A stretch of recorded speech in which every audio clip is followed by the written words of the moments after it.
me be clear when I'm speaking my mind. Let me be clear when I'm stating my side. Let me be clear when I say that I mean all my words, so you know that I don't plan to lie. Let me be clear, I don't care if I get on your nerves, you will not push my words to the side. I'ma be clear when I tell you I've been on a mission, I got good intentions inside. Let me be clear, let me be clear, let me be clear. I don't need you to ride. Let me be clear, let me be clear, let me be clear that you won't keep me quiet. Let me be clear, let me be clear. Hello everybody, and welcome to this week's episode of Let's Be Clear with Janika and Doc. Hi guys. This segment is part one of our two-part segment for this month, commemorating Pregnancy and Infancy Loss Awareness Month. And so today, in our first segment, in our first series rather, we're going to talk about this tragic loss and this experience that is more common than many people realize. And we're going to begin to try and identify ways, how we even begin to absorb or digest or think about this loss. I was surprised when I did my research, which let me just start by saying, typically Janika and I have a very unique process and flow in terms of how we identify topics, how we prepare for them. It's very deliberate in our process and how we prepare for each of these segments. But this week, I don't know about you, Janika, but leading up to actually recording this first segment, I just had a sense of, I really don't know how this is going to work out today. I typically do quite a bit of research on the front end, but I didn't, because I don't know how you accurately or effectively research and begin to discuss the impact, the gravity of this kind of loss for women, for their partners, for families, and for communities. So for me, this was a little different preparation this week, but I said that to say that I think what I'm feeling is exactly, or is very similar rather, to how so many people who experience this kind of loss once it happens. How do I frame this? How do I even begin to process this? Least of all, as so many people say, you got to heal and move forward. How? What does that look like? So, for me, this is very, very personal. I've had 2 miscarriages back to back, which is statistically not the norm. 80% of women who have 1 miscarriage don't have another one right away. And so, all this happened years ago. Talking about it now, I was like, I'll be fine. And it hit me last night. And so right now I'm like, hanging on by a thread. And it hit her, you guys, just as we were preparing to hit record for today. And so we're going to do this step by step, piece by piece. But I think that's the only way you begin to even approach your loss. I came prepared with Kleenex. She did. Because I knew this was going to happen. She did. And so I didn't know this, but in 1998, U.S. President Ronald Reagan declared October a month to recognize the unique grief of bereaved parents in an effort to demonstrate support to the many families who have experienced such a tragic loss. And I've heard a lot of things said about the Reagan administration, which always haven't necessarily been kind. But this right here, knowing that his legacy as it relates to where we are now, I was quite impressed by that and actually very thankful. Janika, did you find a quote from Ronald Reagan that I think really kind of speaks to the impetus or the thinking behind why he declared this month? So he said, when a child loses his parent, they're called an orphan. When a spouse loses his or her partner, they're called a widow or a widower. When a parent loses their child, there isn't a word to describe them. And I remember at one point after my first one, just not really wanting to deal with it. Like, just If anyone knows me, I'm someone who can just kind of stick my head in the sand and just like, let me get through it. Like, that's kind of my MO. And my pastor said to me, like, no, you can talk about it, you gotta deal with that. I said, no, I don't want people to know. Because there's that stigma, that shame, which, to be frank, is very self-imposed. What do you mean? I think a lot of times, it's not, from my perspective, and I don't say this to judge anybody, but it wasn't that anybody said something to me at first. Let me change that. But that I felt like a failure. I felt a whole lot of judgment, like I couldn't do this. And so I didn't want to talk about it because I felt like all of these other things were going to come out in the wash about me as a person and about me as a woman. And so I felt like if I talked about the grief and the loss, that it would say all these other things about me. When the reality is I can talk about the grief and just let that be grief. But it took me a while to get there. And my pastor kind of said, well, if you lost a parent, you would talk about it. If you lost a friend, you would talk about it. Why can't you talk about this? Why do you think, I want to back up though to something that you said in terms of how you felt like your miscarriage in particular was somehow an indictment on you. Yeah. But, and this is what I think is one of the amazing aspects or consequences of technology and social media. In some ways, it not only gives us more access to information, but it kind of creates in that access to information knowing that you are not alone. Right. And so I think that what you're saying, Janika, is really perhaps how some other women who have experienced this kind of loss experience feel. Mm-hmm. So in that way, what I'm getting at is I had no clue that pregnancy and infancy loss was so pervasive. I know that, and by pregnancy and infancy loss, we are talking not just about miscarriage. Mm-hmm. We're talking about SIDS, or sudden infant death syndrome. We're talking about stillbirths. We're talking about newborns who die shortly after they're born. And I know for my grandmother, almost 100 years ago, her first 2 children died of SIDS. Mm. I know for my mother, she remembers having a younger brother, so it was actually 10 of them, not 9. And I think that she said the water had water on his brain. The baby had water on his brain, and he died shortly after birth. And so I don't think that these kinds of losses are unique necessarily, but I think that in this access to information, right, and in the commemoration, the unique recognition of this kind of loss, I think that hopefully we can create a space, mm-hmm, for more women to not feel like it's an indictment on them. Right. Well, I think part of it is there's more information now. And I know going through, you don't realize, one, how prevalent it is. They say 1 in 4 women go through some type of either pregnancy loss or infancy loss, but 15 to 20% of pregnancies are lost within the first 20 weeks. Yes, for miscarriage rates in particular, yes. But of those, 60% of those losses are because of just a fundamental issue, right? Like a chromosome issue. So something's wrong with the sperm or the egg. They're not attaching correctly. They're not implanting correctly. And so there's nothing you can do.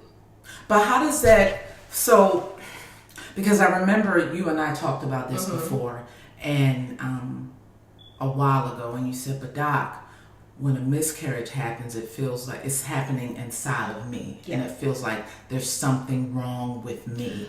So within that, right, because we have the intellectual understanding of knowledge and information, but then we have the affect of the emotional. And so the heart, I think that's where for a lot of women, it's like, okay, if there's a chromosomal problem with the egg, but I'm contributing half of those chromosomes. So how do we begin to kind of dissect that where it's not like, but it's still something wrong with me?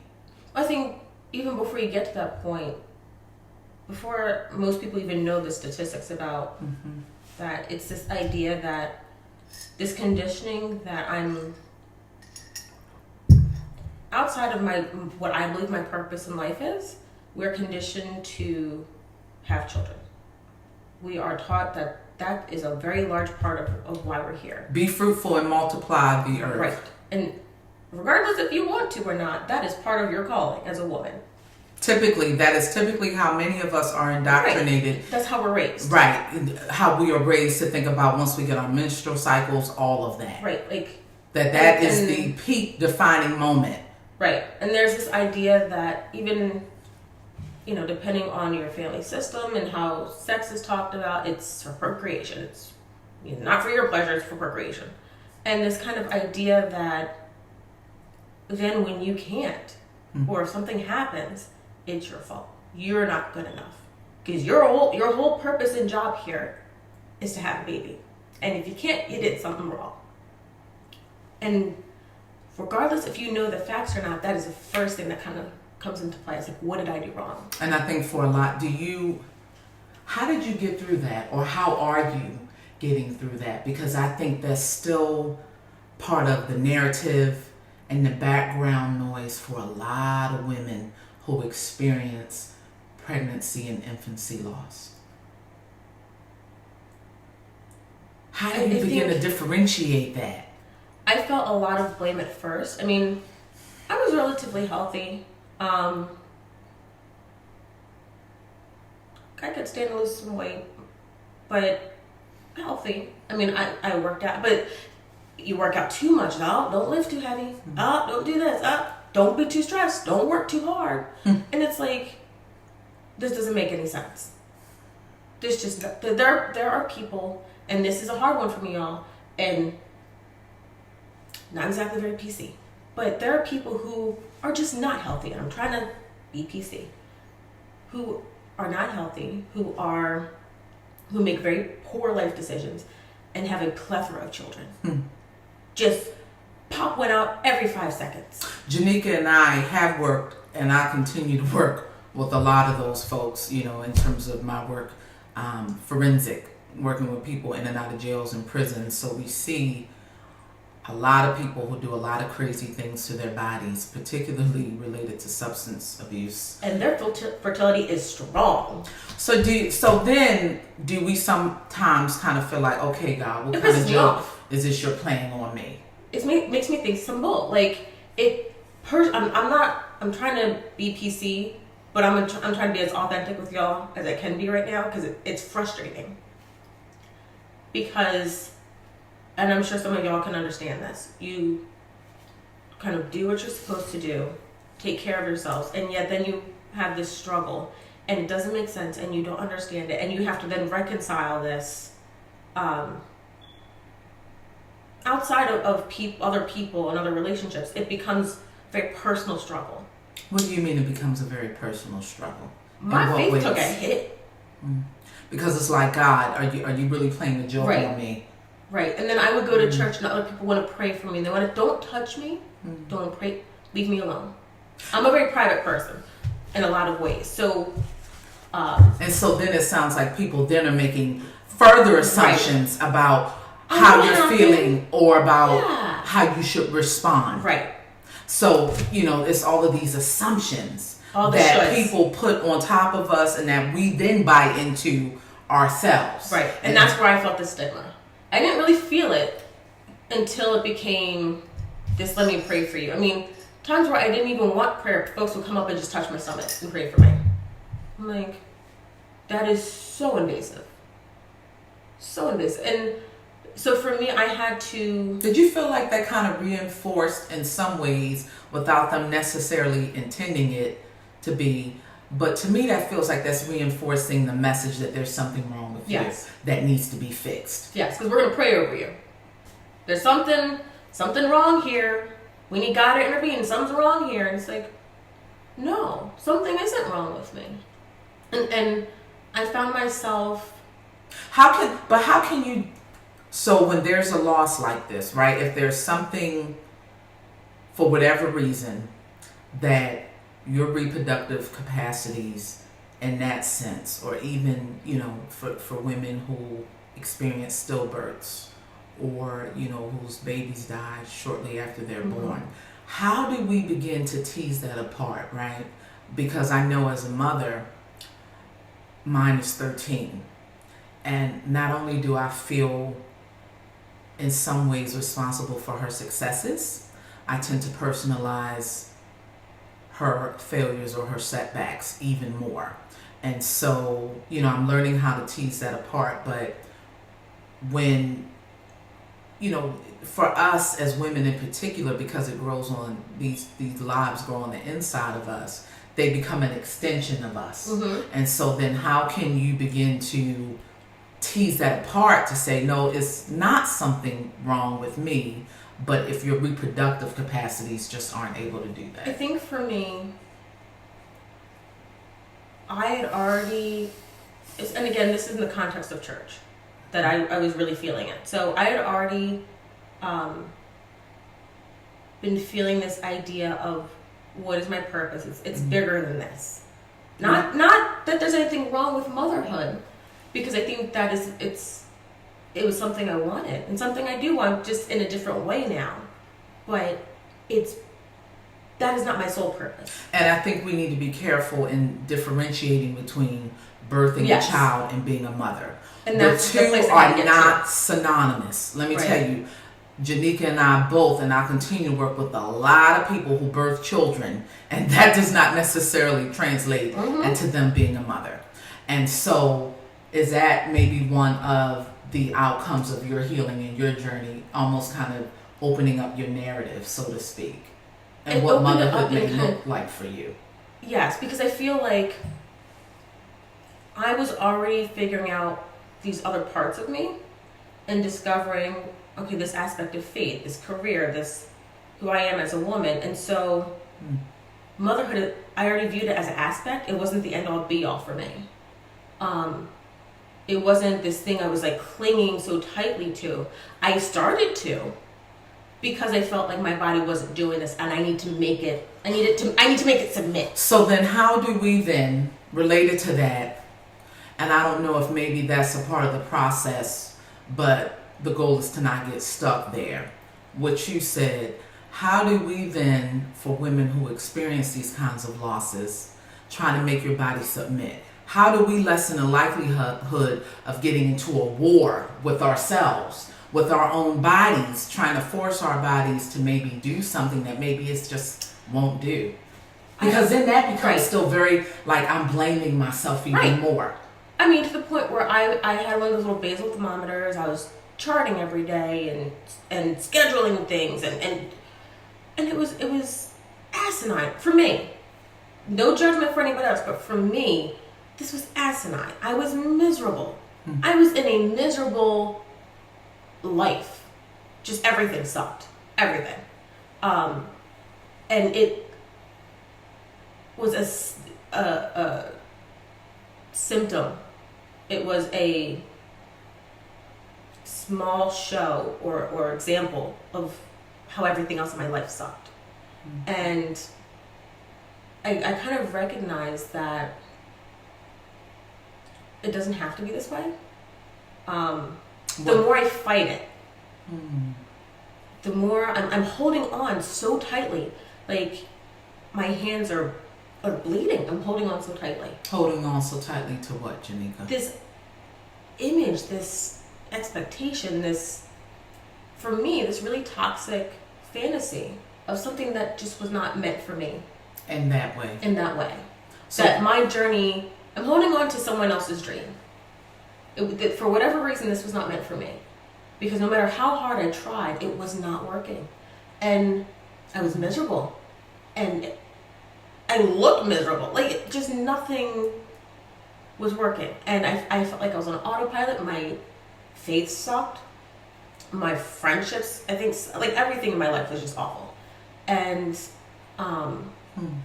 I think I got to the point where I just felt like I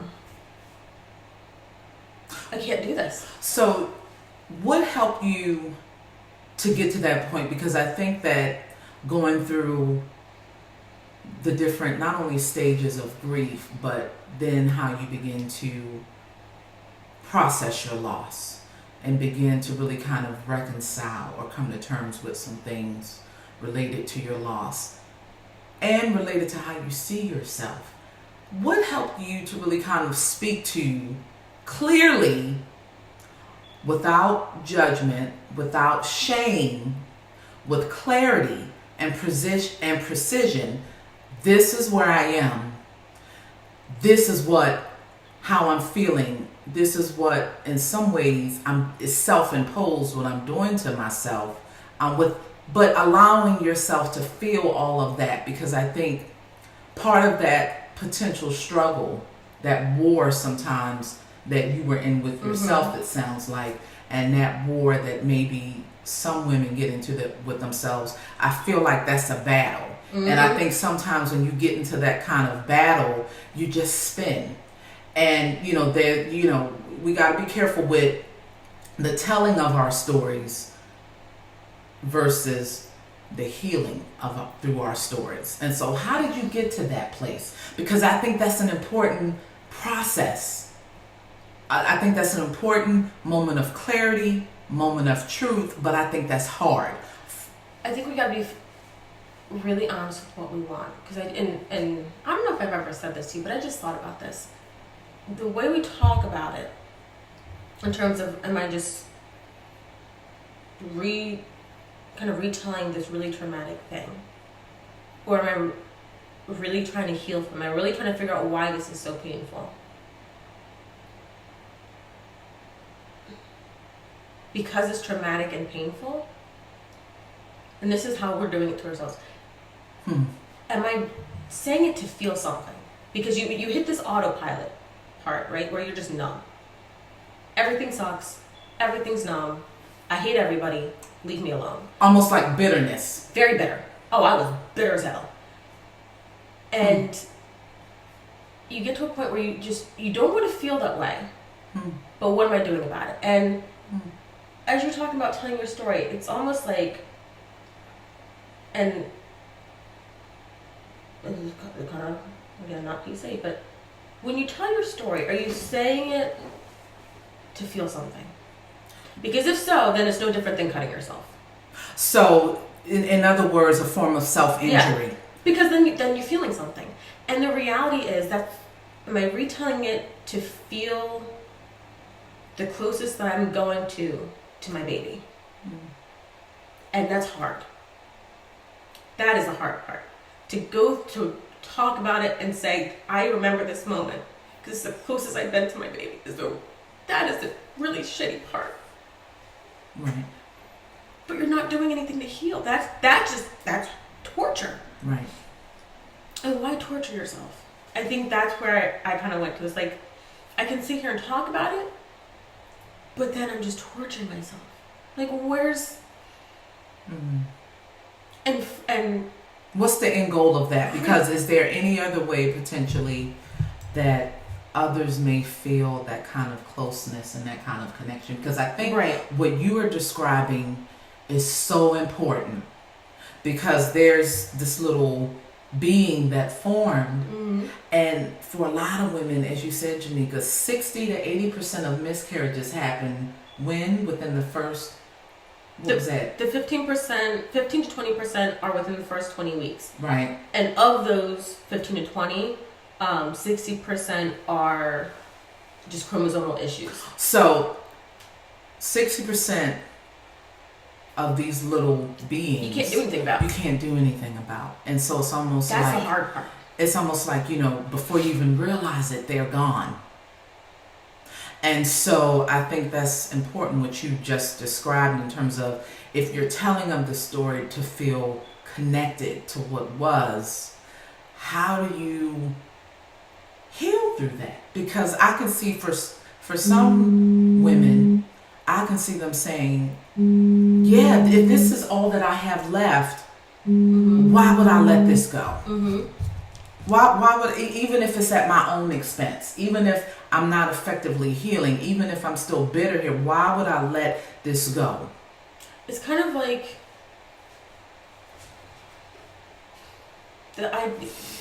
if you've lost someone, right, best friend, partner, whomever, when you let their memory go, you're letting them rest. Wouldn't you want your baby to rest? Wouldn't you want to be that mom? Not the bitter, angry mom that, you know, tortures. In a way, it's torturous to you and to your baby. Why do that to yourself? Why do that to them? Right? In this idea of, like you said, they're gone before you know it a lot of times. Before you even realize it, they're gone. Like, for me, it was, I found out when I went for the ultrasound at 8 weeks.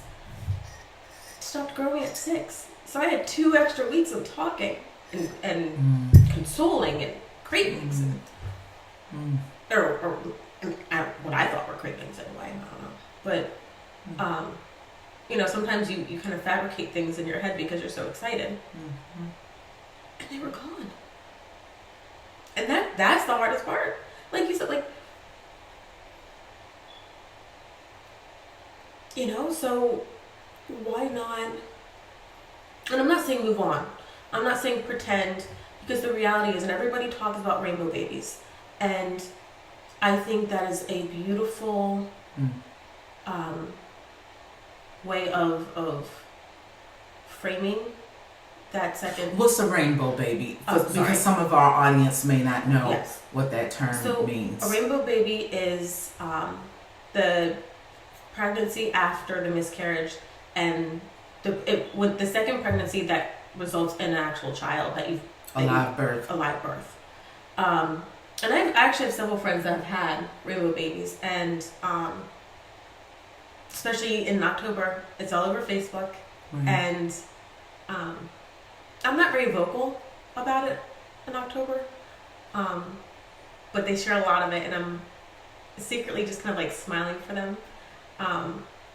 But they always talk about how it doesn't replace the first child. Right. Like, make no mistake, the second one is never a replacement for the first. It never is to kind of erase the grief. You never get over the grief. I have a friend who's very vocal about, you know, has this adorable, just yummy little baby. And in every post about the second one, there's a little hashtag for the first one, which I think is beautiful, because it's a reminder, like, no, make no mistake, this child is not a replacement. So I think for you, Janika, it sounds like through your losses, the recovery or the healing through the losses really kind of prompted you to not only open up and redefine how you think about your miscarriages, but also to consider and rethink how you think about yourself. Your relationship with your body. Very much. Right? And so through this, I think hopefully others will be open to that process, to figuring out how to not be angry with their bodies, to really kind of come to terms maybe differently, not just with their bodies, but within themselves, and also how they think about potentially, as you said, which I thought was so beautiful, a good mom will want their baby to rest. And so, you know, maybe that's a different way for us to think about how we get through this loss, a potential way. I like how you phrase that. I like that. Because our loved ones who have passed on,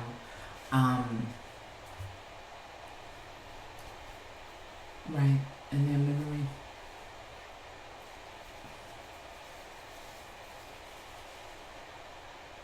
But to crack all this little makeup off now. All of it. What are some of the things that help you and that are helping you, particularly thinking about the miscarriages? Because in our second segment, we're going to talk about other ways with that, how you show up to the world after these kinds of losses. Yeah. But for now, we're going to talk about what these losses, how you show up to yourself, within yourself. What are some of the things that have helped you over the past, what has it been, 5 years now? Mm-hmm. 5 years. Because we had met and we were friends. I met Janika shortly after her first miscarriage, and right when she found out she was pregnant with her second miscarriage. So I've been here through a lot of the process with her. And so how do women begin to show up to themselves once they experience this? How do you get to this place?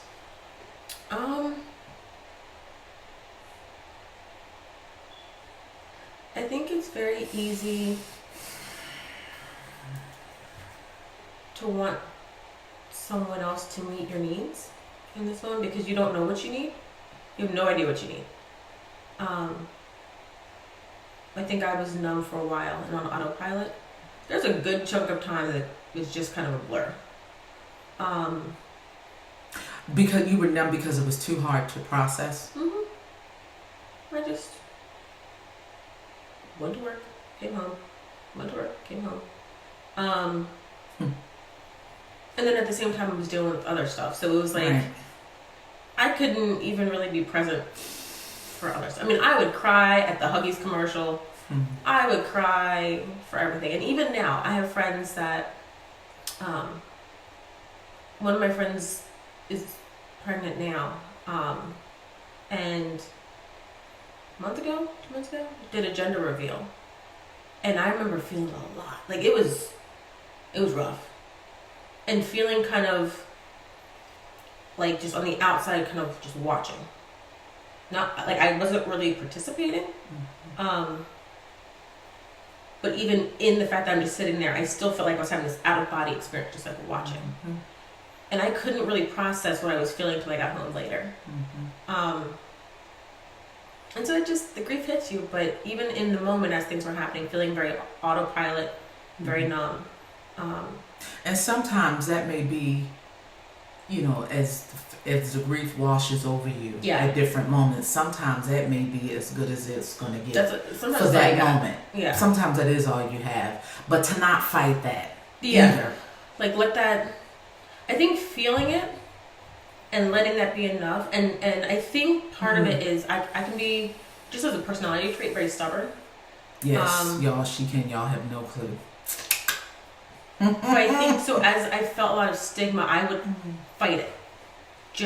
Just on GP about my personality. No, you're not going to put this on me. No, you're not going to say. No, you're not going to keep touching me. And so I think part of that is I was able to kind of find myself in that and kind of advocate for myself just because of wanting space. I created space for myself because I felt like nobody was giving me that. And it was making me angry. And at first I felt bad for being angry, and then I was like, nah, I'm angry and I'm allowed to be. I'm angry at y'all, I'm angry at God, I'm angry at the universe, I'm angry at whomever and everyone that is in my face right now. And I let myself have that. How did you not get stuck there at that anger and that bitterness? How did you deal with being angry with yourself and feeling like you let yourself down? How did you get through that? Well, my doctor told me that there was nothing I could have done differently. So I knew kind of from the gate, there's nothing I could have done differently, which is why I was angry at God.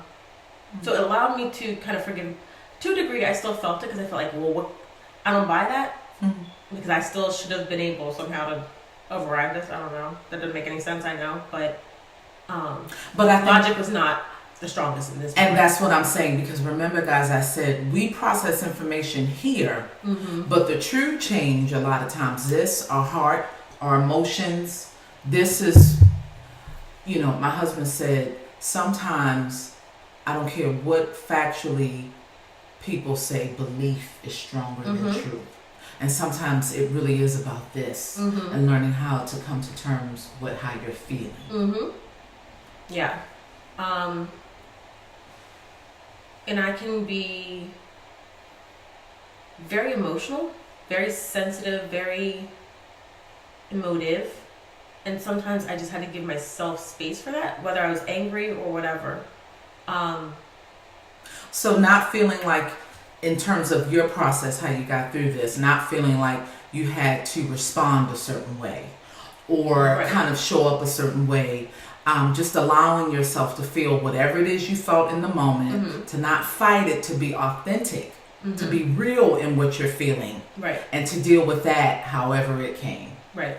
And I think part of it was I couldn't fight it. Like, it was, the emotions were so strong, I couldn't stop it.